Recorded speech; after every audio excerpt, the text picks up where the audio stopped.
Alors, je sais qu'on est déjà en juin. Le mois de mai est passé à une vitesse hallucinante. Fin mai, début juin, j'ai pu prendre une petite pause. Après le Festival des Arts en balade, je suis partie à Paris pour une exposition dans la librairie Le Delta. Si jamais vous êtes là-bas, vous pouvez la voir jusqu'à fin juillet. Donc merci à la librairie Le Delta de me laisser une petite place en vitrine pour suspendre mes illustrations. Ça rend très bien, je trouve, dans ce lieu. Et puis il y a vraiment un choix fait sur des sujets écologiques, féministes et tout un tas de choses engagées dans cette librairie. Donc j'ai beaucoup aimé l'endroit aussi. Et donc comme tout périple à Paris et qui est quand même à 4 heures de train d'ici, j'ai prévu de faire autre chose et donc j'en ai profité pour prendre quelques jours de vacances. Pour faire des expositions sur Paris. Je suis par exemple allée à la Galerie de l'Architecture où il y a une super exposition avec plein de maquettes, des plans, c'est beaucoup de logements. Donc si vous voulez voir un peu des grosses opérations de logement collectif avec des beaux plans et des belles maquettes, vous pouvez aller là-bas à Paris. Et puis donc en fin de semaine et le week-end, j'ai pu partir dans un Airbnb à Versailles.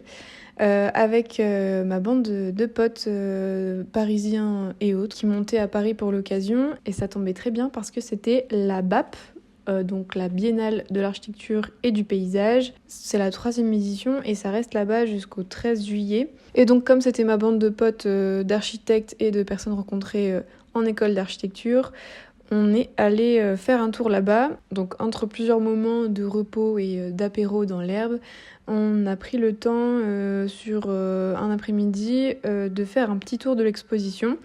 En fait, on est allé sur 3 sites parce que quand on arrive en face du château de Versailles, on a directement vue sur un pavillon. Donc c'est un pavillon en bois qui s'appelle la Petite Agora. Il est placé pile en face du grand portail et de l'entrée principale du château de Versailles. Et c'est Jean-Christophe Quinton et son équipe qui l'ont créé. Dans le volume, il y a 2 ouvertures principales, une tout en horizontalité qui fait office d'écran pour voir le paysage du château de Versailles et donc qui fait un cadrage autour du château. C'est un espèce de petit amphithéâtre qui permet de s'asseoir face à cette vue-là. Donc tout en bois massif avec une grande portée de poutres qui viennent rythmer à mesure des gradins l'espace. Et de l'autre côté, on a une majestueuse entrée qui, elle, est tout dans la verticalité et qui rappelle l'allée avec les grands platanes, il me semble que c'est des platanes, de l'autre côté du pavillon. Donc ça fait un lien entre les deux. Et les spectateurs sont invités à s'asseoir pour avoir cette vue, mais aussi on a vu qu'il y avait un écran qui pouvait descendre, des haut-parleurs, et on a compris qu'il y avait plusieurs animations qui allaient avoir lieu dans ce lieu. Nous, on est arrivé à un moment où il n'y avait pas d'animation, mais on a aimé passer un petit moment à s'imprégner de l'ambiance que dégage le pavillon au contact de cet énorme château de Versailles. Et c'était assez chouette de voir les deux mises en relation comme ça. Ensuite, à côté, il y avait donc l'école... alors, comment elle s'appelle celle-là ? C'est l'école de Versailles, l'École nationale supérieure d'architecture de Versailles. Ah oui, c'est pas de paysage, c'est tout simplement École nationale supérieure d'architecture. Et donc à l'intérieur, il y a l'exposition 4 degrés Celsius entre toi et moi. Et donc c'est une exposition organisée tout en longueur dans la scénographie et qui est séparée entre les différents éléments, donc l'eau, la terre, le feu et l'air, et qui parle de solutions ou de recherches, d'études menées sur comment rafraîchir les habitats de demain, les habitats d'aujourd'hui, comment les remettre au goût de l'urgence climatique j'allais dire qui arrive, mais qui est déjà là. Et donc il y avait tout un tas de projets, il y avait des projets d'étudiants, mais aussi des projets de groupes de recherche et d'architectes et d'autres métiers. Et donc c'était hyper enrichissant. Et ce que j'ai bien aimé aussi, c'est que sur chaque panneau explicatif, il y avait un peu, pour résumer chaque élément, en fait, il y avait des étapes clés, des points de référence à appliquer en fonction de la problématique et s'appuyant sur des références de projets qui existent déjà, par exemple dans des pays chauds. Donc c'était un mélange entre sculpture, dessin, maquette, photographie, photomontage, texte, édition. Il y avait plein de choses différentes et donc c'était hyper enrichissant et il y en avait pour tous les goûts. Moi, c'est vrai que j'ai plus tendance à être attirée par le dessin maintenant, mais j'aime toujours regarder les maquettes, ce qu'elles peuvent nous dire. Et ce que j'ai bien aimé aussi, c'est que à un moment, il y avait un projet classifié par typologie de forme. Ils avaient créé tout un tableau et puis il y avait des choses qu'on pouvait prendre. Il y avait aussi des activités un peu interactives qu'on pouvait faire. Donc c'était hyper complet et hyper intéressant. Et puis la séquence d'entrée, j'ai beaucoup aimé aussi. C'est toute l'exposition est entourée par un gros rideau jaune et il y a des lumières très chaudes. Et la première séquence d'entrée, on arrive dans une pièce où on se rend compte qu'il fait très chaud. On croyait que c'était la température de l'extérieur au début. Et puis après, on a levé les yeux et on a vu qu'il y avait des radiateurs installés au-dessus de nous. Et avec ça, en synchronisé, il y avait 2 vidéoprojecteurs qui montraient différentes situations autour du monde et un compteur de degrés, d'heures et qui faisait passer des noms de villes. Dans une ambiance où on était vraiment happé pour essayer de comprendre ce qui se passait et en même temps assommé par la chaleur. Et puis il y avait un dispositif pour s'asseoir. Donc c'était un moment de pause avant de rentrer dans l'endroit plus frais avec plus de lumière où là on propose les solutions à cette chaleur qu'on a pu expérimenter dans la première pièce. Et donc j'ai beaucoup aimé ce parcours entre les 2 sas, les 2 espaces. Et puis après, à la fin de l'exposition, on pouvait ressortir dans la cour intérieure de l'ENSA Versailles. Et là, il y avait d'autres projets de plus grandes échelles où on pouvait s'asseoir dedans et puis une grande sculpture. Donc voilà, ça c'était à l'intérieur de l'ENSA Versailles. Et puis après, on est ressorti et on est allé vers les potagers du roi. Donc moi, je connaissais pas cet endroit. Autant le château de Versailles, j'ai eu l'occasion d'y aller. J'ai eu la chance d'y aller et de faire une visite à l'intérieur. Même de voir les jardins vraiment au contact du château. Et les potagers du roi, j'avais pas eu l'occasion d'y aller et donc c'était sympa de pouvoir y aller. Bon, alors il faisait très chaud, donc on a bien aimé après vraiment visiter l'espace enherbé, le verger, les différentes séquences du potager. J'ai pas tout retenu, toutes les séquences, il y en a beaucoup, mais il y avait énormément de choses à voir. Donc le parcours était très sympathique à l'intérieur et c'était plus rafraîchissant la deuxième partie.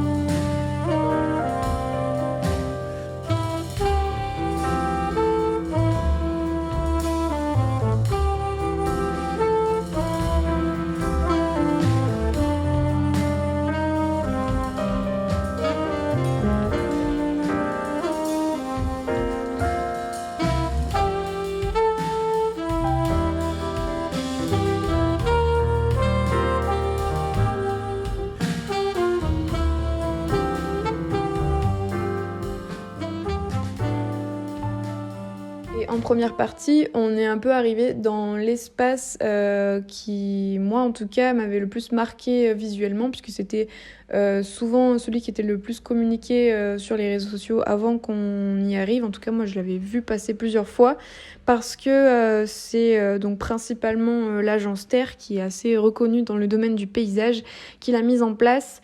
Et puis c'est un dispositif assez voyant, puisque donc la couleur de cette édition, c'était le jaune. Même, je me demande si c'est pas les autres éditions aussi, mais en tout cas, ce jaune se retrouvait sur une très longue table, si on peut vraiment appeler ça une table. C'était un espèce de chemin de traverse fait en bois teinté de couleur jaune, et donc qui fait, je sais pas, il faudrait regarder, mais peut-être 200 mètres ou plus de long. Et donc sur cette table, on marche d'un côté ou de l'autre. Et c'est comme ça que se passe la déambulation de cette exposition, qui est vraiment juste sur cette table-là, très longue. Et donc cette table sert de présentoir aux différents projets. Donc il y a des planches de projets, des plans, des photos, mais aussi des inventaires de biodiversité. Et puis à certains endroits, il y a aussi des choses en volume qui sortent. Et puis c'est aussi réparti un peu sur la thématique de l'eau et de la terre. À un moment, il y a des échantillons de terre Et donc le point un peu phare, c'est au moment où la table traverse le grand bassin du potager du roi. Et donc il y a un système de tapis sur lesquels on est invité à marcher. Donc on enlève nos chaussures, on marche dans l'eau en lisant tout ce qui se passe sur la continuité de cette table. Et puis elle se finit avec des tabourets et je crois qu'il y avait une buvette à l'endroit où elle se finissait. Et donc c'est le genre de balade super instructive, donc c'était super. Après je pense qu'on n'est pas arrivé au bon moment parce que vraiment on se prenait le soleil très très fort, on était déjà fatigués de notre visite d'avant, donc on n'était pas les plus assidus. Et puis après je savais même pas qu'il y avait ça, mais on arrive à la fin de cette longueur de table et là il y a une énorme frise chronologique illustrée sur un des murs du potager du roi et donc qui retraçait un peu l'histoire de ce lieu. Et donc pareil, très intéressant d'avoir choisi de représenter ça comme ça, avec le parcours qui se fait en marchant dans l'herbe, en suivant la chronologie et les prospections pour le futur, en lien avec ces problématiques climatiques. Et donc voilà, très heureuse d'avoir été à Paris au moment où cette exposition avait lieu, parce que les autres années, j'ai pas pu la voir. Et c'est vrai que c'est hyper intéressant et ça permet de regrouper plein de pratiques différentes pour partager aussi des clés de l'habitat et du paysage plus adaptés au climat actuel. Donc voilà, après ce super week-end et puis une petite pause croquis dans le parc de Clichy-Batignolles que j'aime beaucoup avant de repartir, je suis revenue à Clermont-Ferrand. J'ai redébuté après cette semaine de vacances qui m'a fait énormément de bien, un peu doucement, mais je suis déjà retournée dans mon rythme de travail. Mais j'ai profité de certaines pauses pour faire des choses que je fais pas d'habitude et surtout que c'était la fin de certaines expositions qui étaient en lien avec les arts en balade. Donc les arts en balade, c'était le week-end de juste avant, donc ce qui expliquait que j'étais vraiment crevée et fatiguée d'être partie à Paris dans la foulée. Ça s'est super bien passé, on a eu beaucoup de monde dans le coworking Le Millefeuille et c'était génial. Ça fait chaud au cœur ce genre de moment parce qu'on parle avec des personnes et on a leur retour directement en face. C'est très différent d'avoir des retours en ligne, ce que j'ai le plus souvent. Et donc là, c'était très chouette de pouvoir parler de la pratique, des pratiques des personnes aussi qui venaient, parce qu'il y a aussi une part d'artistes qui font le tour des autres ateliers d'artistes et c'est un moment d'échange qui est hyper privilégié. Et puis aussi, c'était cool de participer avec la team du coworking du Millefeuille, puisque ça nous faisait un événement qui nous mobilisait ensemble sur 2 journées et demie. Et donc, c'était chouette d'avoir ce projet-là avec eux.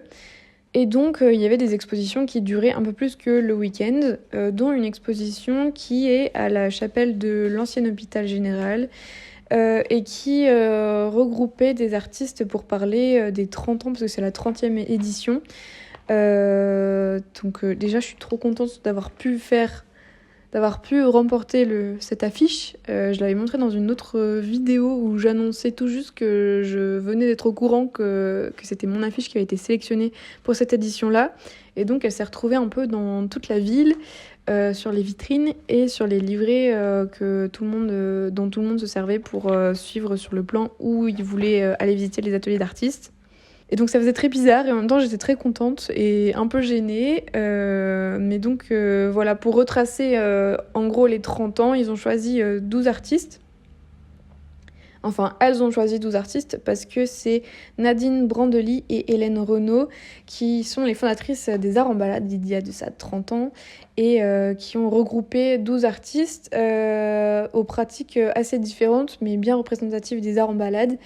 Et donc j'étais très contente d'aller voir ça, surtout que dans la sélection, il y a Marc Bruni-Mestas, donc qui est un artiste graveur et que j'ai eu la chance de croiser pendant mon cursus à l'école d'archi de Clermont, puisqu'il nous donnait des cours de perspective, de couleurs, et il y avait eu une initiation à la linogravure. C'était en première année, mais on l'a croisé aussi à d'autres moments dans notre scolarité. Et donc, c'était chouette de voir son travail qu'on ne voyait pas forcément pendant ses cours. Et chouette de découvrir une autre série que je ne connaissais pas de son travail, en couleur cette fois. Puis il y a aussi un travail que j'adore et que j'ai découvert récemment parce que je prends des cours de peinture avec cette artiste qui s'appelle Hélène Latte et qui est plus dans l'abstrait. Mais qui traite avec des figures géométriques et qui a une maîtrise de la couleur incroyable. Donc elle a exposé 2 grands tableaux. Ça m'a beaucoup plu et mais comme tous les autres travaux qui étaient présentés là-bas, je suis vraiment très contente de ne pas avoir loupé cette expo et d'y être allée.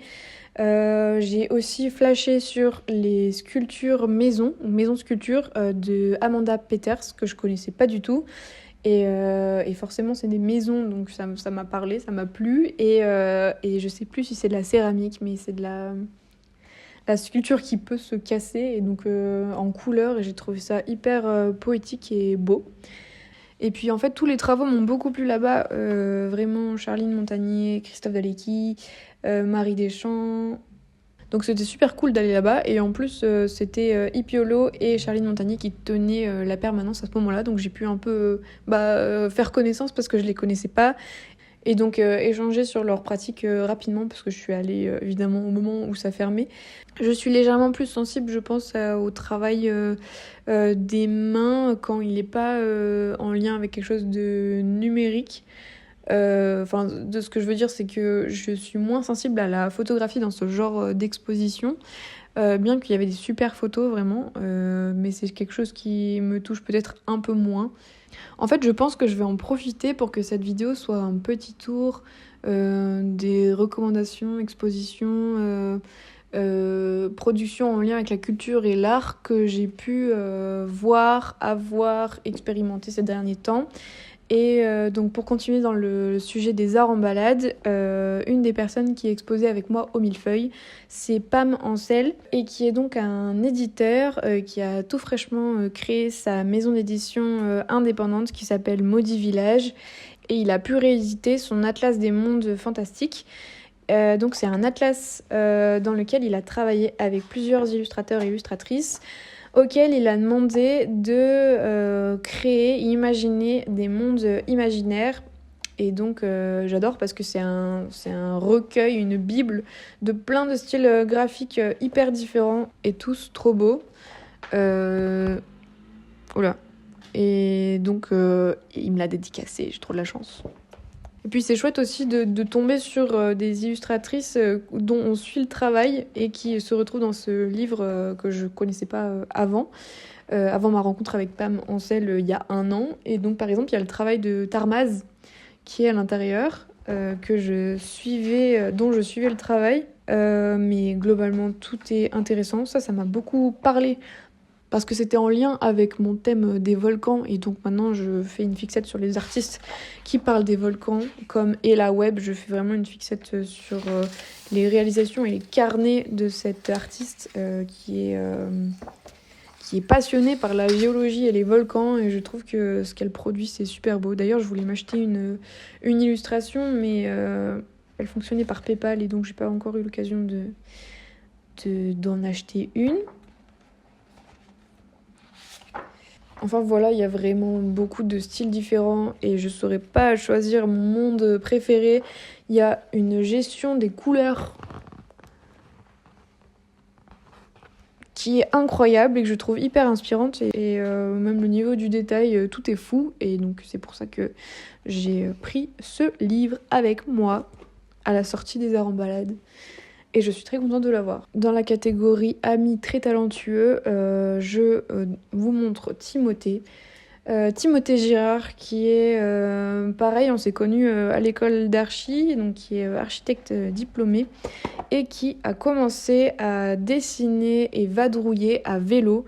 Donc sa monture fidèle, c'est un vélo sur mesure de préférence, artisanal, avec de belles valeurs fait main, avec des sacoches fait main, etc.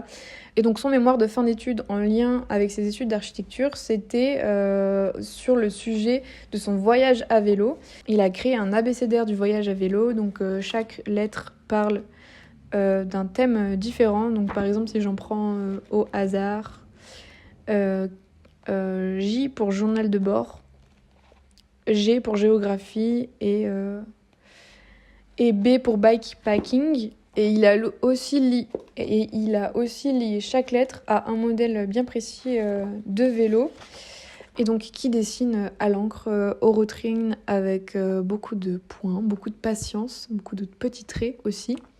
Et donc c'est super, et c'est vraiment son journal de bord de son voyage. J'ai pas fini de le lire, mais j'adore être emmenée à travers ce voyage et en apprendre un peu plus sur le monde du vélo que je ne connais pas du tout. Mais lui en est passionné, et là d'ailleurs il est en itinérance à travers la France pour partir à la rencontre des artisans dans le monde du vélo. Et donc au début du livre, il y a une petite carte de son premier périple pour son mémoire. Et donc voilà, très fort Timothée. Je continue dans les livres ou dans les objets édités. Là, j'ai flashé, je connaissais pas du tout. C'est les éditions Miam qui ont ce logo-là. J'adore ce volume rouge comme ça. Un grand volume, c'est le numéro 10. Et donc derrière, il y a tous les artistes qui ont participé.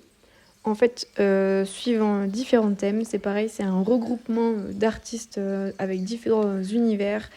Ça va de la photo au collage, à la gravure, au dessin. Et c'est pareil, j'adore. C'est hyper... Il y a même des textes hyper variés. Puis ça permet de découvrir beaucoup d'artistes différents.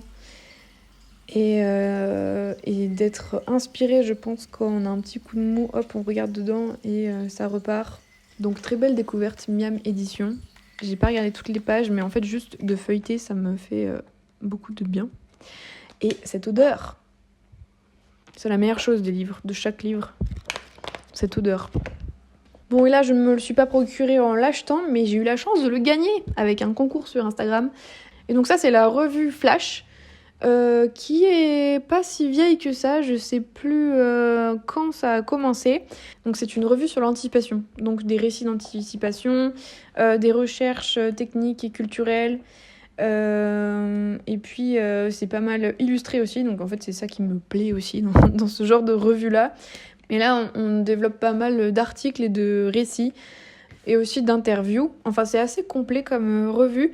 Et puis chaque numéro a un thème différent. Je pouvais choisir grâce au concours. Donc j'ai choisi le thème pénurie, qui est un thème qui m'intéresse bien. Et puis j'ai aussi flashé sur les illustrations de couverture de Maria Medem, qui est très forte dans les dégradés et dans les couleurs très vives, et qui m'avait aussi beaucoup inspirée, parce qu'elle aussi a dessiné des volcans en éruption. Il y a un lien volcan au final entre chaque livre. Et c'est marrant parce que dedans, je pensais pas, mais je retrouve Jérôme Dubois, qui fait des illustrations d'architecture un peu dystopiques. Et puis, recommandation musique, donc j'y suis, de l'air, artiste, je saurais pas comment décrire parce que je ne connais pas trop en musique, mais artiste électro qui compose ses sons, qui compose ses paroles, et qui a des paroles assez deep sur des musiques très dansantes que j'ai beaucoup aimé entendre en concert aussi. Il vient de sortir son titre Nomade, que je vous conseille vraiment d'écouter si vous voulez découvrir une nouvelle musique qui est entraînante et qui est très belle, dont les visuels sont très beaux aussi. Il y a des photos de Adrien Rachquet qui a fait sa couverture d'album, sur laquelle j'ai eu la chance de pouvoir courir pour être floue, pour avoir un beau rendu d'ensemble avec les autres participants et participantes. Et c'était un moment vraiment suspendu, parce qu'il faisait vraiment un temps de coucher de soleil dans un champ à perte de vue d'herbe verte, avec du vent et un drap blanc. Enfin bref, c'était très beau et je trouve que la couverture rend super bien. Et puis il y a un clip qui arrive dans pas très longtemps, qui a été fait par Paracosme Studio, l'artiste 3D incontournable que vous avez déjà vu aussi dans une vidéo. Et donc c'est très cool de voir les deux collaborer ensemble, et j'ai hâte de voir ça sortir. C'est la surprise, j'ai vu quelques bouts en train de se faire, mais j'ai pas vu du tout l'image bouger. Et donc très hâte de voir le travail de Manon. Et qu'est-ce que je peux faire encore comme reco ? Je vous recommande le titre Delirious. Enfin, moi j'ai trop aimé et je l'ai écouté en boucle quand je l'ai découvert, de Yasmine Pigeon. Et elle a fait un clip assez dérangeant, mais très bien réalisé avec son équipe. Et vraiment, le son, je trouve, est entêtant, enfin il rentre en tête. Donc c'est bon signe, je crois, pour un son. Et peut-être dernière recommandation de cette vidéo, qui est vraiment un espèce de gloubi-boulga de tout ce que j'ai vu, ingéré, documenté, vécu ces derniers mois, enfin ce dernier mois. À Paris, toujours dans ma pause de vacances, je suis allée au cinéma. Et donc on a vu le film Partir un jour. avec Bastien Bouillon et Juliette Armanet et d'autres super acteurs à l'intérieur. Et c'était trop bien. C'est une comédie musicale sans être une comédie musicale. Enfin, par là, je veux dire qu'il y a beaucoup de morceaux qui sont chantés, pas que par Juliette Armanet, par tous les personnages du film. Et c'est ça que j'ai trouvé chouette aussi, c'est qu'il y a vraiment des beaux morceaux avec une chanteuse professionnelle et d'autres moments où il y a tous les autres acteurs qui chantent. Et ça permet de diversifier un peu nos représentations de ce que c'est une musique, du rythme. Et c'est des reprises de chansons connues. Mais ce qui est bien, c'est que en fait, le film ne se résume pas aux musiques et il véhicule un sentiment un peu de nostalgie heureuse. Je sais pas trop comment expliquer. Et ce qui est encore mieux, c'est que en fait, avant de voir qu'il le sortait en film, on avait découvert sur Arte le court-métrage qui s'appelle pareil, Partir un jour. Et donc c'est hyper intéressant d'avoir vu le court-métrage avant. Et parce que c'était les mêmes acteurs et actrices, Juliette Armanet et Bastien Bouillon. Et ils n'avaient pas exactement les mêmes rôles. Mais l'histoire était touchante comme ça et c'était un sentiment qu'on trouvait dommage d'avoir arrêté à un court-métrage, on trouvait ça très court et du coup on était trop heureux de voir que ça sortait au cinéma en film et donc pas déçu, c'était vraiment super comme film. Enfin je recommande vraiment plus. J'étais juste déçue que ça dure pas plus longtemps que ça et d'avoir vraiment certains plans en plus à la fin, mais je comprends que ça n'aurait rien apporté à l'histoire parce que le principal était déjà là. Voilà, c'était mes recommandations gloobie-boulguesques et expositions que j'ai pu voir ces derniers temps. J'espère que ça aura pu intéresser quelques petites personnes par ici, par là. Et ça fait du bien de se changer les idées en allant voir, en allant se culturer en fait, en allant voir des œuvres, en allant à des expositions, en regardant des bouquins, en soutenant des maisons d'édition indépendantes, dans ces temps-ci qui sont très tristes, chargés en injustice sociale et environnementale. J'ai l'impression que l'art des autres me lave un peu l'esprit de temps en temps et ça fait beaucoup de bien. Et donc j'espère que cette vidéo aura eu un petit peu le même effet sur vous avec ces recommandations d'artistes et créatrices différentes.